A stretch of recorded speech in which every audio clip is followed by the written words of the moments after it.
رسوله فخذوه وما نهاكم عنه فانتهوا واتقوا الله إن الله شديد العقاب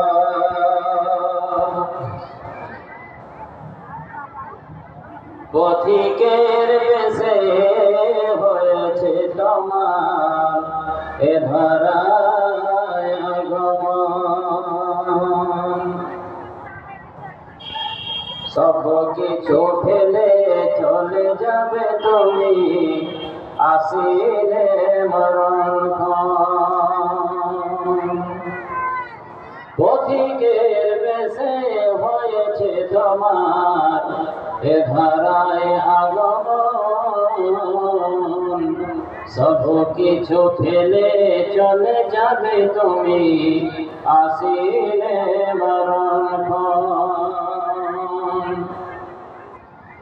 সাজ সকালে এত ছোটাছুটি কেন বাকি সের মিশাই সম্বল কেন করো না জোগাড় বসে আছো কার আশায় বিচারের দিনে পাশে দাঁড়াবে না কেউ তো আপনজন সব কিছু ফেলে চলে যাবে তুমি আসিলে মরণক্ষণ আরামের তরে ভালোবাসা যদি শীতল গাছের ছায়া আখেরাত নাকি করো কিছু কাজ ছাড়ো দুনিয়ার মায়া আরামের তরে ভালোবাসা যদি শীতল গাছের ছায়া আখেরাত লাগি করো কিছু কাজ ছাড়ো দুনিয়ার মায়া আল্লাহর শরণে ক্ষয় হয়ে যার তবু দেহ আর মন সব কিছু ফেলে চলে যাবে তুমি আসিলে মরণক্ষণ শূন্য হাতে এসেছিলে ভাবে শূন্য হাতে আবার চলে যাবে ধনার জন গাড়ি আর বাড়ি সবই পড়ে রবে শূন্য হাতে এসেছিলে ভাবে শূন্য হাতে আবার চলে যাবে ধনার জন গাড়ি আর বাড়ি সবই পড়ে রবে মাটির বিছানায় শোয়াবে তোমারে পরায় সাদা কাফন সব কিছু ফেলে চলে যাবে তুমি আসিলে মরণক্ষণ পথিকের বেশে হয়েছে তোমার এ ধরায় আগমন সব কিছু ফেলে চলে যাবে তুমি আসিলে মরণক্ষণ পত্র মহতি সভার মহামান্য সুযোগ্য শ্রদ্ধাস্পদ সভাপতি মহাশয় অন্যান্য ওলামায়ে কেরাম সমবেত সুধী মণ্ডলী জগনিকার অন্তরালের সুশীলা সরলা বলা সুশিক্ষিত অশিক্ষিতা তথা শান্তি প্রদায়িনী মা বোনেরা এবং স্নেহাশিস কচি কাঁচা ছেলে মেয়েরা সকলকে আমি আন্তরিক ধন্যবাদ জ্ঞাপন করি এবং প্রভু মহান আল্লাহ পাক সুবহানাহু ওয়া তাআলার অসংখ্য প্রশংসা জ্ঞাপন করি যার প্রশংসা করার কোনো মানুষের ভাষা নেই সারা বিশ্ব জুড়ে যে আল্লাহর প্রশংসা করতে লাগে আদায় হবে না কিন্তু আল্লাহ এমন একটা শব্দ শিখে দিয়েছেন যে আরবি ভাষা এত গাম্ভীর্যপূর্ণ এত গভীরতা তার লালিত্য আছে যে কোনো মানুষের ক্ষমতা নেই।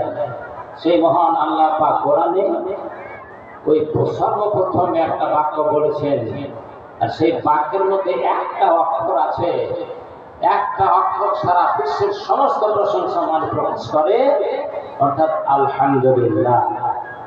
আলহামদুলিল্লাহ মধ্যে সব মানে আছে, শুধুমাত্র লাম অক্ষর, একটা লাম, একটা অক্ষরের কত গভীরতা আছে এটা মানুষ প্রমাণ করতে পারবে না, মানুষের চিন্তার বাইরে। এই মহান আল্লাহর ভাষাতেই আমরা আল্লাহ প্রশংসা জ্ঞাপন করি। বলুন সবাই আলহামদুলিল্লাহ।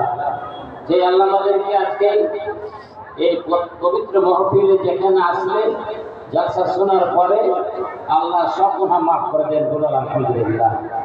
এই সুযোগ আমাদের এখানে দিয়েছেন। এমনি মাদ্রাসা খাদিজাতুল কুবরা কর্তৃপক্ষ অক্লান্ত পরিশ্রম করে তারা মাদ্রাসাকে এগিয়ে নিয়ে যাওয়ার জন্য সদা সর্বদা খামসা সজাগ থাকেন। তাদের আল্লাহ পাক দীর্ঘজীবী করুন এবং আরো বেশি বেশি মাদ্রাসা পিছনে আন্তরিকভাবে মেহনত করার তৌফিক দান করুন। আমিন। আল্লাহ আপনারা এতক্ষণ পর্যন্ত এই ফুল বাগানে স্ফুটিত ফুল দেখলেন, এটা আপনাদের আন্তরিকতার ফসল। এই মাদ্রাসাতে নারীজাত মহিলারা সুশিক্ষিত হবে, নারীরা সুশিক্ষিত হলে তার পরিবার সুশিক্ষিত হয়। নারী শিক্ষিত হলে পারে শিশু শিখে আতর ঘরে, একটা কথা আছে। আর এটা খুব প্রবাদ বাক্য মশহুর আছে, শিক্ষায় জাতির মূল মেরুদণ্ড। কাজী আমাদের অত্যন্ত আনন্দের বিষয়, এত অঞ্চলে এই খাদিজাতুল কুবরা গড়ে উঠেছে। যদিও আমতলা মাদ্রাসা খুব পুরাতন মাদ্রাসা সবচাইতে, কিন্তু সেই মাদ্রাসা কর্তৃপক্ষ অতটা ধ্যান দেননি। মহিলা মাদ্রাসা পরে খুলেছেন, কিন্তু এখানেই ভিত্তি প্রস্তর স্থাপিত হয়েছে আমতলা আগে। আমতলা 11-12 বছর হলো, আর এই মাদ্রাসাটা 22 বছর হলো। সেক্রেটারি সাহেবের মুখে শুনলাম। এখানে আপনারা এলাকার মানুষ, শুধু এলাকার নয় বাহিরকার মানুষও দান দেন। যে সমস্ত দাতা ব্যক্তিগণ ও দাত্রীগণ দান দিয়েছেন, আমি তাদের জন্য আগেই দোয়া করি, আল্লাহ তাদের দানকে সাদরে গ্রহণ করুন এবং যে উদ্দেশ্যে তারা দান করেছেন তাদের উদ্দেশ্যে আল্লাহ সফল করুন। আমিন। আমি আয়াত পাঠ করেছি দুই জায়গা থেকে। প্রথম আয়াত বলেছি, আমরা যত মুমিন নরনারী আছি আমাদের মূল সম্পদ হলো নেক আমল। আমাদেরকে অবশ্যই মরতে হবে, বিশ্বাস করি চাহে না করি, যাই আছেন আল্লাহ বলে দিয়েছেন। আল্লাহ পাক কুল্লু নাফসিন যায়িকাতুল মউত, পৃথিবীর সমস্ত জীবকে মরণ গ্রহণ করতে হবে, মৃত্যুবরণ করতেই হবে। তা আমাদের মরণের পরে মুসলমান হিসাবে পারলৌকিক জীবনের প্রতি বিশ্বাস আছে। আর পারলৌকিক জীবনের সুখ শান্তি হচ্ছে স্থায়ী সুখ শান্তি, অনন্তকালের সুখ শান্তি। এই পরকালের জন্য এই সাড়ম্বর, মাদ্রাসা, মক্তব, দান, ধ্যান, যাকাত, ফিতরা, পরোপকারিতা, মহানুভবতা, সহনশীলতা, দানশীলতা, আবার যত ভালো কাজ, যে ভালো কাজ করলে আমাদের ইহলৌকিক জীবনেও লাভ আছে, পারলৌকিক জীবনে তো লাভটা সুনিশ্চিত, সন্দেহের কোনো অবকাশ নেই। এই জন্য আমরা যদি সুচতুর হতে চাই তাহলে নর হোক চাহে নারী হোক, নেক আমল করতে হবে। নেক আমল ছাড়া আমাদের পরকালে মুক্তির কোনো পথ সুগম হতে পারে না। আল্লাহ শুভ সংবাদ দিচ্ছেন, দুনিয়ার মানুষ যারা মুমিন, যারা মুমিন নয়, যারা মুসলমান নয়, তাদের সঙ্গে আল্লাহর কোনো সংস্রব নেই, কোনো সম্পর্ক নেই। গরু বাছুর মতো খেতে দিয়েছে আল্লাহ পাক কিছুদিনের জন্য। এই জন্য হে মুসলমান, তোমরা অমুসলিমদের ধনী সম্পদ দেখে হতভম্ব হয়েও না, আশ্চর্যান্বিত হয়েও না, ভাবিও না যে ওরা সঠিক পথে আছে। আল্লাহ পাক বলেছেন, লা ইয়াগুরন্নাকা তাকাল্লুবুল লাযীনা কাফারু ফিল বিলাদ মাতাউন কলিলুন সুম্মা মাওয়াহুম জাহান্নাম ওয়া বিসাল মিহাদ। হে নবী মুহাম্মদ সাল্লাল্লাহু আলাইহি ওয়াসাল্লাম, আপনি অন্য বেদিনের উন্নতি অগ্রগতি সুখ শান্তি সমৃদ্ধি দেখে ধোকায় পড়ে যাবেন না।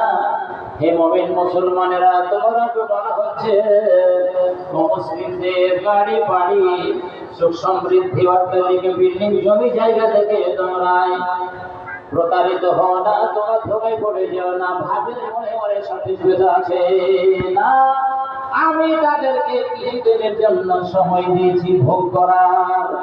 মাতাউন কালিলুন সুম্মা মাওয়াহুম জাহান্নামু বিসাল মিহাদ। মাতার ডেফিনেশন করা হয়েছে আল মাতাউ মা ইয়াতামাত্তু বিহি কালিনা সুম্মা ইয়াফনি। মাতা পবিত্র কোরআনে প্রায় 18 জায়গা দিয়েছে এই শব্দটা। মানুষকে, মুমিন মানুষকে সাবধান করে দিচ্ছেন, দেখো মাতা যে তোমার মাতা মানে সামান, কোন সামান, কোন সামগ্রী, কোন আসবাব যেগুলি কিছুদিনের জন্য মানুষ ভোগ করতে পারে, সব দিনের জন্য নয়, চিরস্থায়ী নয়। কিছুদিন ভোগ করলো, ছেড়ে চলে গেল, তো হাত কাছ থেকে ছেড়ে চলে গেল সম্পদ। এটা স্থায়ী ভোগ করার বস্তু নয়। তো ওদেরকে আমি দিয়েছি কিছুদিনকার জন্য, তারপরে যেমনি মরলো তেমনি তাদের জাহান্নাম অবধারিত, নিশ্চিত রূপে তাদের জাহান্নাম অতি জঘন্যতম জায়গাতে তাদের স্থান হবে। ওদের ধন সম্পদে তোমরা আশ্চর্য বোধ করো না, তোমরা নেক আমল করো, তোমাদের কানে আজমাইশ করার জন্য, কখনো গরিব করি, কখনো ধনী করি, কখনো নিয়ামতি, কখনো দিনা। কিন্তু এটা জেনে রাখো, মুমিনা নর নারী তোমাদের জন্য আমি জান্নাত তৈরি করেছি। তার জন্য মুমিন মানুষের জন্য, ওরা জান্নাতে যাবে না। আল্লাহ পাক বলেছেন ইন্নাল্লাযীনা কাফারু ওয়া কাযযাবু বিআয়াতিনা লা তুফাত্তাহু লাহুম আবওয়াবুস সামাই ওয়া লা ইয়াদখুলুনাল জান্নাতা হাত্তা ইয়ালিজাল জামালু ফী সাম্মিল খিয়াত। যারা আল্লাহকে মানে না, আল্লাহর দ্বীনকে মানে না, আল্লাহর নবীকে মানে না, তাদের জন্য আল্লাহর রহমতের দরজা খুলবে না এবং তারা জান্নাতে যেতে পারে না। কখন যেতে পারে? যদি কোনদিন একটা সূর্যের পিছনে ছিদ্র দিয়ে একটা উট ঢুকে যদি পার হয়ে যায়, তাহলে বেরিয়ে যায় না কাফেররা।